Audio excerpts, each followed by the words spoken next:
Al senador Miguel Ángel Mancera Espinosa, del Partido de la Revolución Democrática, para presentar su voto particular.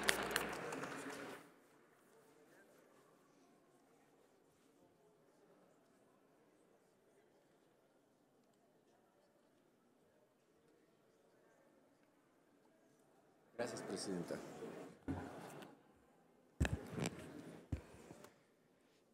Gracias, presidenta. Compañeras senadoras, compañeros senadores.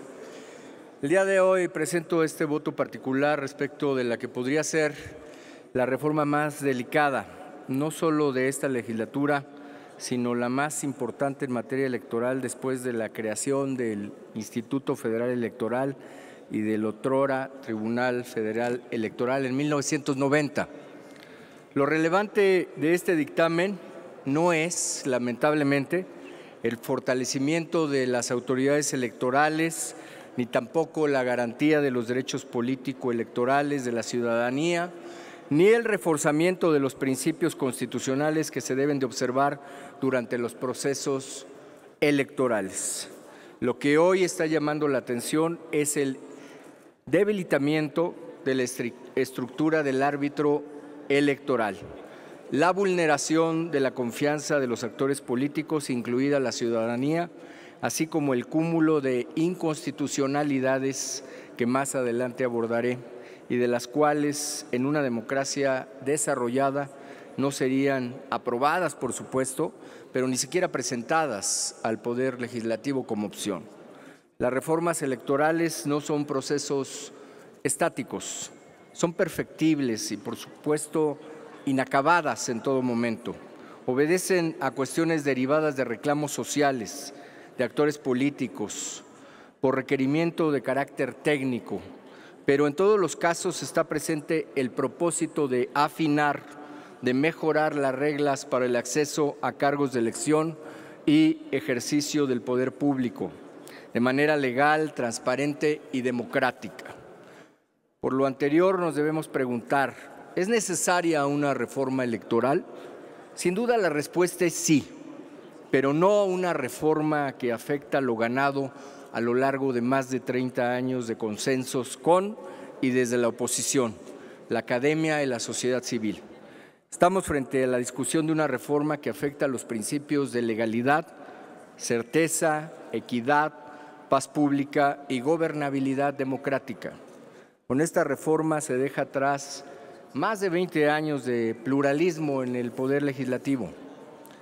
Compañeras, compañeros, decía Norberto Bobbio que para saber el grado de democracia de una nación, primero deberíamos de ver el trato que recibían las oposiciones y su participación en todas las decisiones, no solo en los momentos coyunturales.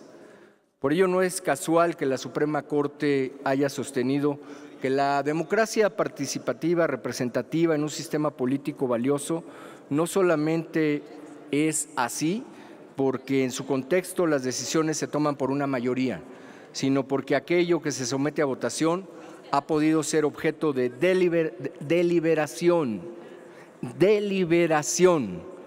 por parte tanto de las mayorías como de las minorías políticas.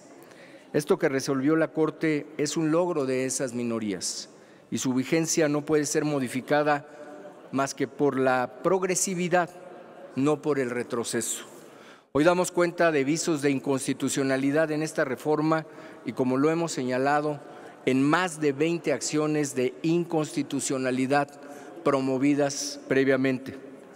Es inconstitucional la eliminación de la Comisión y la Unidad Técnica de Vinculación con las OPLES, que vulnera el artículo 41, apartado A de la Constitución, que establece expresamente que la ley debe determinar la relación con los organismos públicos locales y el dictamen no determina en ninguna parte cómo habrá de relacionarse el INE con los órganos estatales electorales. También se encuentra la eliminación del Secretariado Ejecutivo como órgano central del Instituto, que trastoca de igual forma el artículo 41, que señala literalmente que éste formará parte del Consejo General del INE. Es inconstitucional la definición de votación válida emitida, ya que el dictamen incorpora la deducción de dicho sufragio de votos correspondientes a candidaturas independientes, así como de aquellos que no hayan obtenido el 3% de la votación. Lo anterior ya se pretendió hacer en 2018 y desde entonces el Tribunal Electoral resolvió que la definición vigente resulta apegada a la Constitución, porque este concepto tiene como finalidad salvaguardar la representatividad de las fuerzas que participan en la contienda política, porque deducirlas es claramente inconstitucional. Es inconstitucional el uso de remanentes de los recursos públicos de los partidos políticos para el pago de sanciones, pues en ninguna parte la Constitución prevé el uso de estos recursos para tales erogaciones. Por el contrario, el artículo 41, base segunda de la Constitución, señala expresamente que el destino del financiamiento público de los partidos, el cual se compondrá de administraciones destinadas al sostenimiento de sus actividades ordinarias permanentes, las tendientes a la obtención del voto durante procesos electorales y las de carácter específico, no para pagar sanciones. Es inconstitucional la pretensión de prohibir al INE ejercer su autonomía presupuestaria para que pueda constituir fideicomisos o regular las remuneraciones de sus servidores. Al respecto, la Suprema Corte, en la controversia constitucional 209-2021, reconoció la autonomía presupuestal del Instituto, la cual implica la capacidad para determinarse por sí mismo montos económicos necesarios para cumplir atribuciones que tiene constitucionalmente conferidas. En ese sentido, esos fideicomisos no son ilegales, se encuentran sustentados por la autonomía constitucional del INE.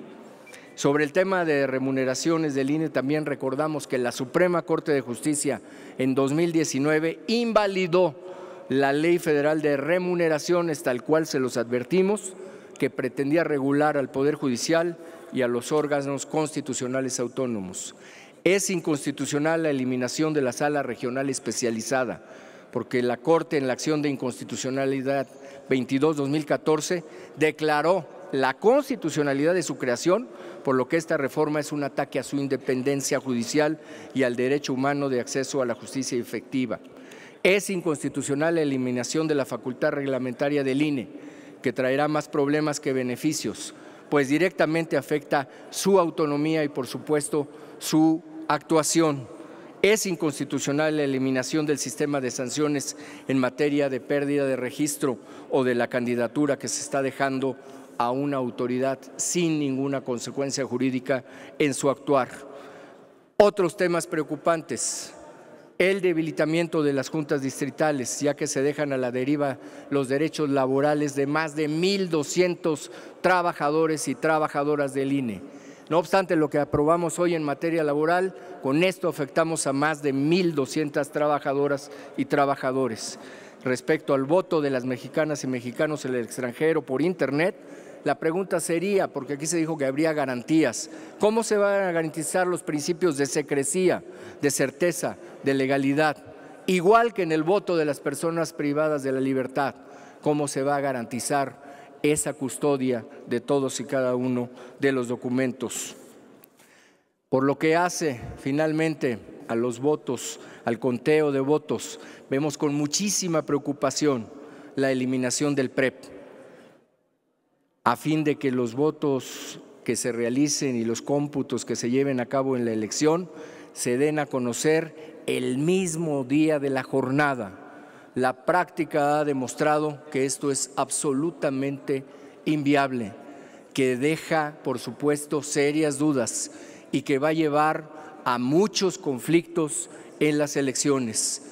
Los días que se daban para poder llegar hacia un cómputo no en el mismo día de la elección eran precisamente para evitar todas estas discrepancias. Hoy esos cómputos estarán en una seria duda.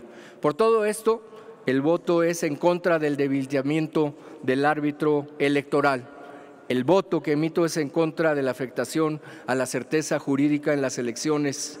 El voto que emito es también un anuncio de que acudiremos con convicción a la Suprema Corte de Justicia buscando que pueda este poder, el Poder Judicial de la Federación, salvar a la democracia. Gracias, es cuanto, presidente. Gracias, senador. Se concede